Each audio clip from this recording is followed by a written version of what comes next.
My name is Sadie Whitmore, 31 years old, raised in a white mansion nestled in an upscale neighborhood of Greenwich, Connecticut. To outsiders, my family was the embodiment of the American dream. My father, Calvin Whitmore, ran a successful real estate investment firm. My mother always appeared picture perfect at charity luncheons and country club golf events, and the three Whitmore children, myself included, all attended prestigious schools. But behind those walnut doors, the reality was nothing like the Christmas photos on our hallway walls. Everything in our home revolved around Calvin, a man who believed love could be measured in achievements and social status. He valued revenue charts more than his children's report cards, and his gaze toward me never mirrored the pride he had for my siblings. Connor, the eldest, was 4 years older than me and born to be Dad's golden boy. He excelled at baseball, went to Princeton, and walked straight into the family business as if the path had been paved before he could walk. Every compliment, every proud remark landed squarely on Connor's shoulders. Even in the family's New Year's letters, Dad always called him the rightful heir. Tessa, my younger sister, was different. She didn't have to try, she was adored simply for existing. Tessa had a soft-spoken manner, a perfectly timed smile, and an uncanny ability to soothe Dad's temper with a cup of tea and a gentle, "I know how hard you work, Daddy." I tried that once. Didn't work. Whatever I said or did, he responded with a dismissive nod, or worse, a cold, judgmental silence. I never broke the rules, never slipped in my studies. I earned a full scholarship to Brown University, yet it was dismissed as decent for someone ordinary. One time, I sent home a newsletter announcing I'd been named Top Finance Student of the Year. Dad's response? "You should check how many of those kids are actually wealthy." During my sophomore year of college, Connor got caught driving under the influence. Mom panicked, Dad was furious. At the police, not at Connor. The next day, he called his attorney and smoothed it over. That same year, I passed the CFA exam ahead of schedule, not a single word from him. At 28, I was recruited by a wealth management firm in Chicago as an investment analyst. I rented my own place, paid off my student loans, and never asked for a penny. But during the 4th of July family gathering, when relatives asked how I was doing, Dad merely said, "Sadie's smart, but she doesn't know how to leverage opportunities. She's always trying to do everything her own way." Then he went on to brag about Connor's latest acquisition of a commercial tower, despite everyone knowing most of the funding came from Dad's trust. Tessa, meanwhile, was working as a marketing assistant for a luxury beauty brand. Her job mostly involved attending events and posting on social media. But Dad told his friends she was leading global brand operations. And me? I had just helped clients achieve nearly 17% growth in a volatile market. But he called me our little finance girl. The older I got, the clearer it became that my efforts were always dimmed by his built-in favoritism. I wasn't like Connor, the embodiment of his ambitions. I wasn't like Tessa, the one who made him feel adored. I was the one in the middle, treated like a background character in a family drama directed by him. And slowly I began to understand. His indifference had never been about me not being good enough. It was because, from the very beginning, I was never the lead in his story. I moved to New York at 29, carrying 2 suitcases, an old laptop, and just enough savings to cover a month's rent in Brooklyn. Unlike Connor, I had no starter fund, no letters of recommendation from Dad. I began by sending out over 100 job applications. Most went unanswered. My first job was as an analyst at a small private finance firm with just 3 people in a musty 3rd-floor office in the Flatiron district. I worked 12-hour days and studied for my CFP certification on weekends. No one called my name at family gatherings. But the numbers started calling it. 18 months later, a more reputable fund management company noticed me. A year after that, I transitioned to Knox & Brewster Capital, headquartered on the 62nd floor of a Manhattan glass tower. On my first day walking into that building, I wondered, if Dad saw this place, would he be proud? Every step up in my career, from analyst to portfolio manager to vice president, I kept to myself. I didn't post online, didn't tell relatives, didn't call home to brag. But inside, I wasn't at peace. I still waited for the day he'd call just to say, "I misjudged you." Then the opportunity came. I was appointed Director of Private Wealth Strategy, a position rarely held by anyone under 35. With a seven-figure salary and equity bonuses, I could now live anywhere I wanted, buy anything once considered extravagant. But I only thought of one thing. 3 weeks after the promotion, I put down a deposit on a Mercedes Maybach S680, deep forest green with metallic sheen and luxurious brown leather interiors. It was the same car Dad once mentioned over dinner years ago. Only 3 guys at my golf club own it. That's what real class looks like. I never forgot the way his eyes lit up. Not once had they looked that way at me. I didn't buy the car because he needed it. I bought it as an investment, not in a vehicle, but in the possibility of being loved. In my head, I imagined him opening the gift box, seeing the sleek key with the silver star, looking up, his eyes stunned. Sadie, is this? The life doesn't follow your imagination. I invited him to the Ocean Club in Darien, the restaurant where he usually hosted his VIP clients. He arrived on time in a white shirt and silver gray tie, sat down, and didn't ask how I was. He simply said, "Why this place? The prices are ridiculous." I smiled and quietly placed the key box on the table. He looked at it, frowned, then opened it. His first reaction was surprise, second, hard to read, third, suspicion. "Sadie, what are you trying to buy back?" he asked, his voice calm and slow, but like ice water down my spine. I kept my composure. "I got promoted. This car is a Father's Day gift, that's all." He turned the key in his hand, the light from the chandelier catching on the polished chrome. Then he gave a slight, sarcastic laugh. "Promoted, huh? At that place? I can't even remember the name." He leaned back. "All right, where's the car?" I signaled the valet. When the Maybach pulled up to the granite-lined entrance, its LED lights casting a soft glow across the pavement, it looked like a private showcase. Dad stepped outside, circled the vehicle like a man evaluating a real estate deal. He didn't speak for 2 whole minutes. Then, finally, he said, "Hope you didn't dip into margin to buy something this frivolous." That night, I drove back to New York alone. The wind cut through the window gap, the dashboard lights blinked at me like mockery. I used to think that if I could drive his dream car to his doorstep, things would change. But it turns out someone who refuses to see you, no matter what you're driving, will always turn away the moment you need them to look. I used to believe my father's coldness was personal, that he just didn't like my personality, my choices, the way I refused to follow his pre-drawn path. But everything began to crack one autumn evening when I took an at-home DNA test, for what seemed like a harmless reason, to trace my ancestry. The results came back 3 weeks later. I opened the email at JFK Airport while waiting for a business flight to Denver. The genetic map showed mostly Northern European heritage, no surprise there, but one small line stopped me cold. No paternal match detected with the declared father. I read it 3 times. On the 4th, I had to sit down near gate 12 because my hands were shaking too much to hold my phone. I had never questioned my bloodline. Never. All my pain I'd chalked up to coldness, favoritism, but never denial of origin. I stayed silent throughout the trip. I worked, spoke at the conference, met with clients, then lay awake in the hotel room at night, staring at the ceiling, wondering, if he's not my biological father, then who created me? Back in New York, I began searching for answers. A week later, I called home, casually asking Mom about that Christmas, the year I was born, what they had done, where they had gone. She hesitated, then said, "We didn't go anywhere. Your father had a project in Cape Cod. I stayed home. I had just given birth."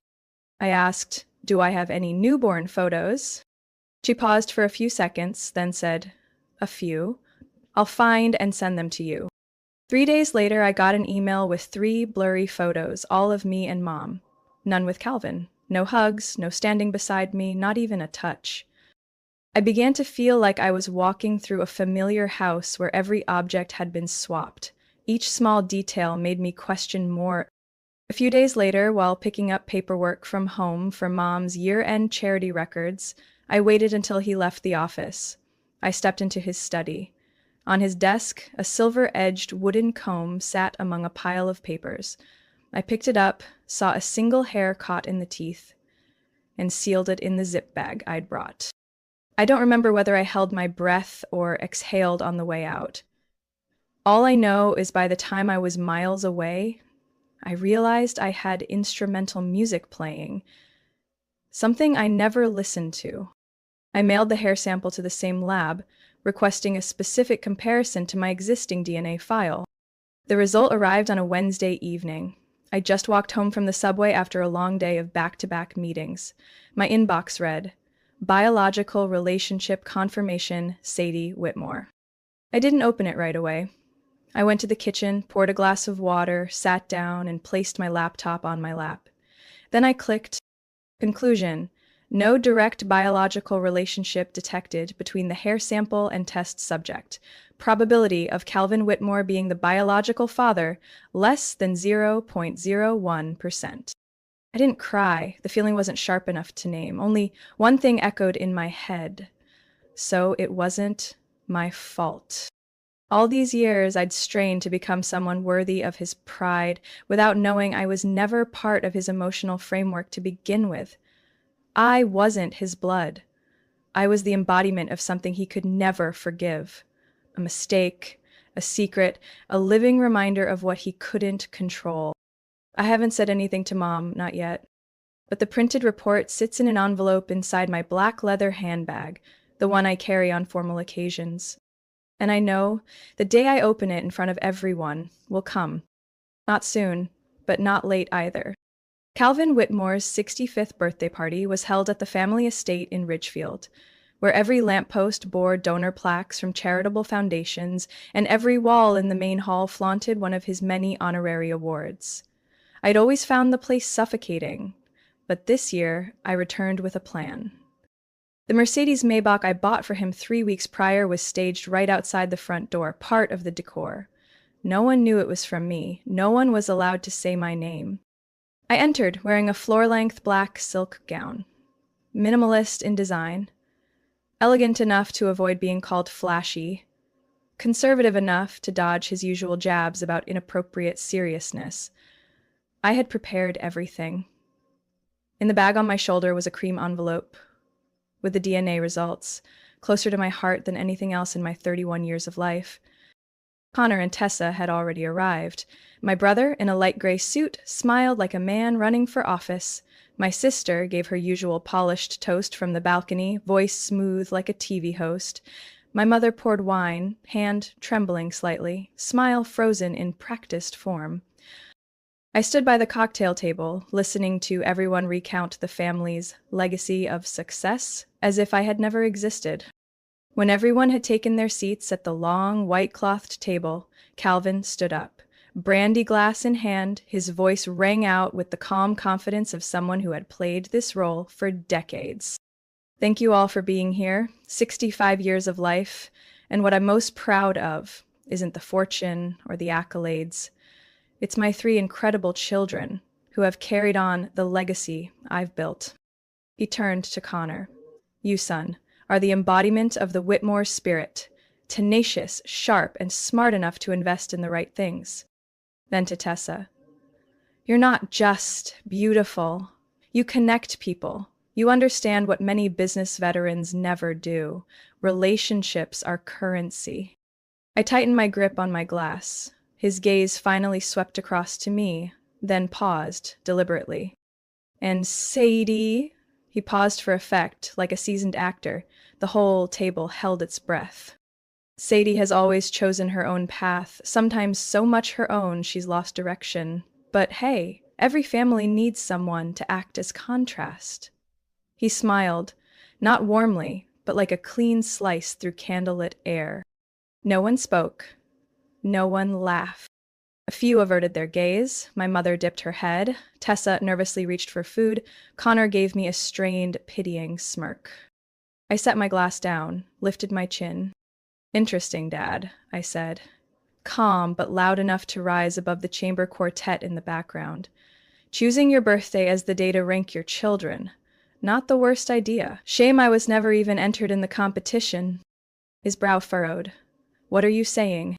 I quietly opened my bag, pulled out the cream envelope, and placed it in front of him. It looked harmless, but the truth inside it had the power to rip apart the facade he'd built over 3 decades. You should open it, or I can help. My mother whispered, Sadie, don't, but it was too late. I tore the edge, drew out the letter with the embossed logo of the Genetics Center. I didn't need to read it again. I knew every line by heart. Holding it forward, my voice calm as ever. These are DNA results. You are not my biological father. A chill swept through the room like a window had been thrown open. Utensils stopped clinking.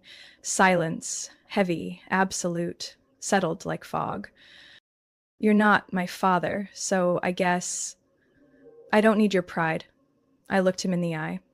And I certainly don't need to be called a failure by a man who never had the right to call himself my dad. I stood. All eyes followed as I walked the length of the white-draped table. At the door I turned. Oh, and the Maybach outside? That was mine, bought with the paycheck of a directionless finance girl. Don't leave the keys in your coat pocket. I'm taking it back. I walked out, heels striking the stone floor like the final notes of an overture, long overdue for a scene change. Behind me, silence. In front of me, a tall iron gate, already open.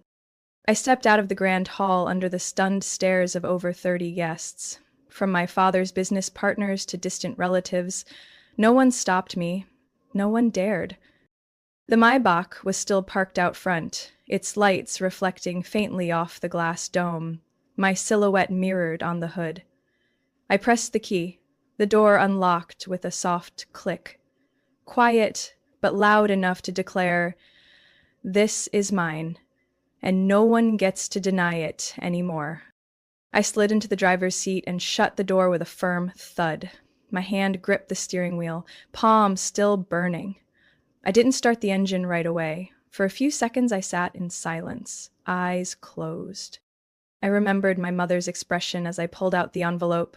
It wasn't surprise. It was recognition, a flash of panic, as if she knew I had uncovered what she had buried for 3 decades. I started the car. The engine roared smoothly, like a rare beast finally freed from a golden cage. I pulled away from the front gate, glancing once in the rearview mirror. Behind me, the iron gates began to close. Not just the entrance to that estate, but to a chapter of my life I had just ended with a single turn. The long sloped road rolled past rows of cedar trees, garden lights retreating into the distance, pale glows that no longer had power over me. On my left stood the mansion where I first learned silence. On the right, the lawn where I crashed my bike at 8. He hadn't come to help, only watched and said, "If you want to grow up, you get up yourself." Today, I got up, not from a fall, but from 31 years of emotional bruises no one ever dared call by name. I drove onto the state highway, streetlights sparse, only the dashboard casting its glow across my face. I pulled into a rest stop, rolled down the window, took a deep breath, and opened my phone. 12 missed calls from my mother, 7 texts from Tessa, and 1 missed call from Connor, the rarest gesture of all. I opened my mother's texts first. The first line, "It's not what you think." The second, "Your father didn't know everything. I'll talk, if you'll let me." I didn't reply. Then Tessa, "Sadie, everyone's in chaos. I don't know what to say, but I believe you, always have." Connor didn't leave a message, just that one call. I didn't need to check. I knew it would have said, "Why'd you have to do that? Happy now?" I didn't respond to anyone. Instead, I opened my notes app and typed. I don't need anyone to declare my worth. I don't need a nameplate to live in my truth. I am not a defective daughter. I am a whole human being. I looked at what I had written and hit save. I didn't go back to my New York apartment that night. I booked a small hotel room in Beacon, near the Hudson River. A place no one could find me for a few days. I needed quiet. Not to think, but to recover. The next morning, while having breakfast alone, I opened my laptop and logged into my personal investment portal. I sold part of the equity I'd been building over the last 3 years and transferred the funds to a new account I had created the night before, under my name with no ties to the Whitmore family. The name of the account? Sadie Whitmore Legacy Fund. The next morning, I woke up in that small hotel room by the Hudson River to nearly 30 missed calls, 14 from my mother, 5 from Tessa, the rest from the Ridgefield House number I had long since deleted. Not a single one from my father. Nothing from Connor. I poured myself a cup of black tea and stepped onto the balcony. The morning chill sobered me faster than caffeine ever could. As I played the first voicemail, my mother's voice cracked through the speaker, like she was trying to speak through a storm. Sadie, please hear me out. This is something I should have told you a long time ago. I froze, back pressed to the glass, phone tight to my ear. Your biological father's name was Michael Reese. I met him my senior year at Wellesley. He studied engineering at Dartmouth. Gentle, kind, and nothing like the world your grandparents had planned for me. She paused for a long moment before going on. We were in love for over a year, but when I found out I was pregnant, he had just received a 3-year research fellowship in Italy. I didn't tell him. Back then, my parents were arranging my engagement to your father, or, well, to Richard. I bit my lip. The shock wasn't as sharp as it had been the night before, but something still ached, like realizing you've lost a bone your body had grown used to carrying. Richard always knew you weren't his. I told him from the beginning. He said it didn't matter, that he wanted a family and would accept everything about my past. I believed him. Another pause. But once you were born, he grew distant. He wouldn't touch you. He never rocked you to sleep. He looked at you like a debt I'd dragged in.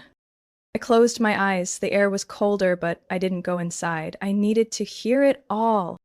I was wrong, Sadie. I was wrong to stay silent. Wrong to let you grow up thinking you had to earn love. I saw the way he mocked you, how he praised Connor and Tessa while pretending you didn't exist, like you were a scratch on the marble he was polishing. I thought I'd be angry, but what I felt was emptiness. Her final text read, "If you're willing, I'd like to see you, not to explain, but to apologize, as a person, not as a mother." I didn't reply, but deep down, I already knew. I would go. 3 days later, I picked a small cafe in Dobbs Ferry, about an hour from Manhattan. I arrived early. My mother, Margot Whitmore, walked in wearing a plain brown sweater. Her face was bare, untouched by the polish she wore to galas. She looked real. She sat across from me, gripping her tea before lifting her gaze. "Thank you for coming." I said nothing. I let her speak. "You look like him," she began, voice trembling. "The way you watch people. The way you go silent when you don't accept something. You don't have Richard's blood, and none of his cruelty in you either." I stared into her eyes. "Why did you let me grow up in that house?" She didn't look away. "Because I was weak. I was afraid the truth would destroy everything. Afraid he'd throw us out. Afraid of losing the perfect shell I thought could protect you. But I was wrong. That shell is what hurt you the most." I didn't cry. I nodded slowly. "Do you know I used to wish I'd been born into a normal home, one where no one cared where I ranked or whether I deserved to sit at the main table?" She nodded, her eyes glassy. "Now I know." I clenched my hands around the cup. I spent nearly my whole life trying to be someone he could be proud of. But now I get it. It wasn't that I wasn't good enough. It was that he couldn't love anything that wasn't his. Margot wept. Not loudly, not theatrically. Just 2 quiet lines slipping down her cheeks. "I hope one day you can forgive me. Not today, but someday." I took a deep breath and placed my hand on the table. "I won't promise, but today I listened. And that's enough. For a beginning. And for the first time in my life, I saw her eyes soften. Not calculating or cold, but full of someone who had just realized she lost something priceless. and was finally trying to reclaim it. If there was still time. One week after meeting with my mother, I sat in my apartment in Tribeca, hands on the keyboard, staring at a half-finished blank page. On the screen was a drafted email, recipient already filled in, michael.reese@reeseengineering.com. I rewrote the opening line at least 8 times. Eventually, I left a short, brutally honest message. My name is Sadie Whitmore. I believe you are my biological father. If you're open to talking, I'd deeply appreciate it. Below are my phone number and email. No pressure, just the truth, and a respectful request to connect if you're willing. Then say, I hit send and closed the screen. No expectations, no emotional prep for a reply. But 3 days later, as I was leaving the office, I got a call from an unfamiliar number with a 415 area code. San Francisco. Sadie? A raspy, calm male voice, tinged with surprise, but not panic. Yes, this is me. This is Michael Reese. I froze in the hallway, feet rooted. A long enough pause for my heartbeat to echo in my ears. I read your email, and I don't really know where to start, he continued. But if you're open to it, I'll be in New York next week for an engineering conference in Midtown. Maybe we could meet for an hour. I nodded, forgetting he couldn't see me. I like that. We met on a Wednesday afternoon at the cafe inside Park Central Hotel. I arrived 10 minutes early, and he walked in just as the wall clock struck 5 p.m. Tall, salt and pepper hair, thin, black-rimmed glasses. He didn't look like Richard, who always carried himself like he was about to go live on CNBC. Michael looked calm. There was something strangely familiar about him. I stood up. He glanced at me. His eyes softened, slowed, as if seeing something once known, once lost, now suddenly found. You look like your mother, he said gently, then added a line that tightened my throat. But the eyes, they're mine. We talked for 2 hours. No one cried. No expectations were set. I shared about myself, my work, my childhood. He told me about the engineering firm he built from scratch, about the 3 children he raised, now grown, and about how he never knew I existed. When I left for Italy, I wrote a breakup letter. Your mother never said anything about being pregnant, he said slowly. If I had known, I would have come back, no matter what. I believed him, in a strange, quiet way that needed no proof. Since then, we've stayed in touch, texting weekly, video calling when he had time. The next month, I flew to San Francisco. I met his wife. I met 2 of his 3 children, Sam and Carly, who greeted me not with suspicion, but with curiosity and warmth. I don't call them family, but it's the beginning of something not tied to pain. As for the Whitmores, I haven't returned to the Ridgefield estate since placing that DNA test result on the dinner table. Connor sent a long, angry email, blaming me for tarnishing Dad's reputation in front of key partners. I didn't respond. I let it fade into my archive, like so many unmet expectations before it. Richard, the man who once laid a hand on my shoulder and said, "A Whitmore never fails," has not mentioned my name in any board meeting since. I didn't feel hurt. I felt free. The only one I keep regular contact with is Tessa, my sister, who once shielded me with kindness as a child, is now fully grown. We met in January at an art exhibition in Soho. She held my hand as we walked out of the gallery, her voice low. You know, I always thought Dad loved you in a weird way, not like love, more like distance. Like he was afraid if he got too close, it would all fall apart. I looked at her. That's not love, Tessa. That's fear of being reminded of something he couldn't control. She nodded, eyes red.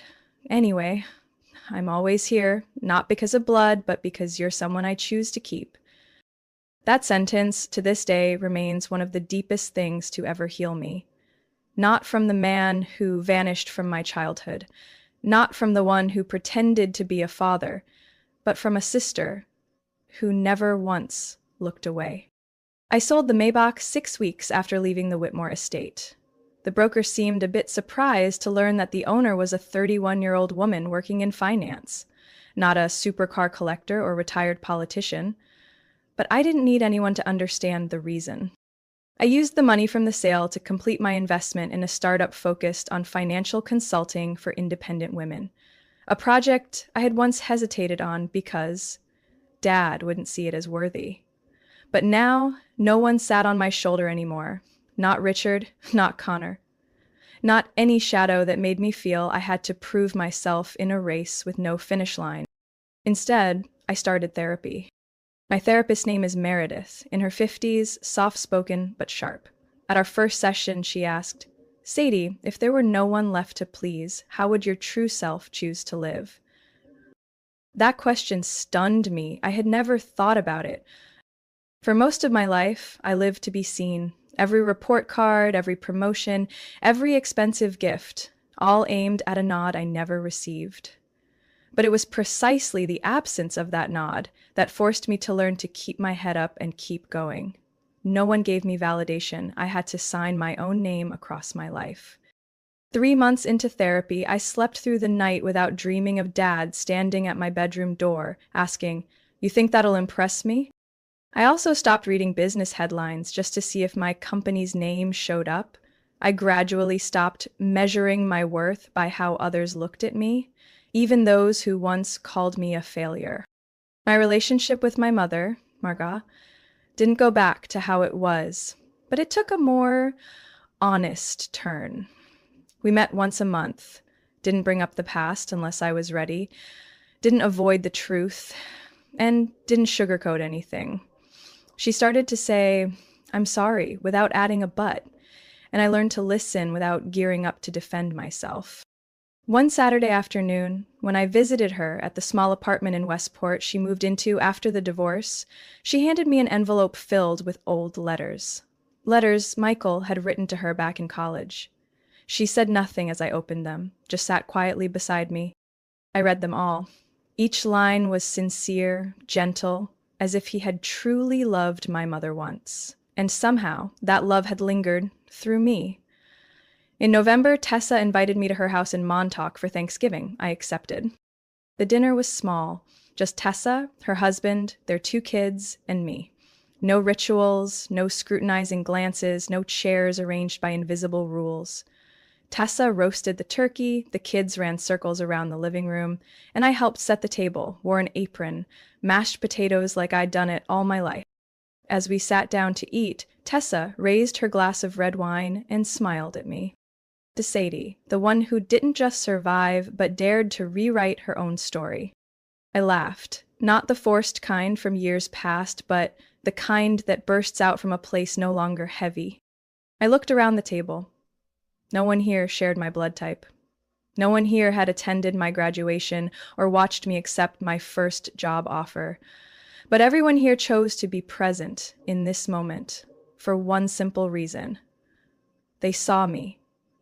Not because I succeeded, not because of shared DNA, but because I was me. I don't know if I'll ever call Michael Dad, but I know he listens, accepts, and doesn't try to fix me. And that's enough. I don't expect my mother to make up for the past, but I see her trying step by step. For the first time, not to preserve appearances, but to heal. And I don't think I'll ever return to that old house in Ridgefield. I don't need to walk through those iron gates again, because I'm no longer standing outside hoping to be let in.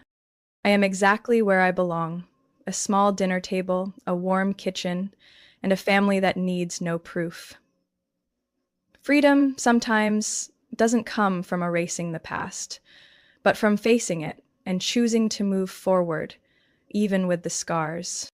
And growing up might just be the first time you smile, not for anyone else, but because you've stopped trying to be loved and started living like you deserved it all along. Sadie's story is a powerful reminder that kindness and effort should never become currency to earn love from those who never intended to give it. When buried truths become a weight too heavy to bear, choosing to face them and step out from the shadow of expectations is the bravest act of all. In real life, if you've ever lived just to be validated, remember this: your worth isn't defined by someone else's gaze. It lies in the moment you choose yourself, even if it costs you an entire chapter of your past. What do you think about Sadie's journey?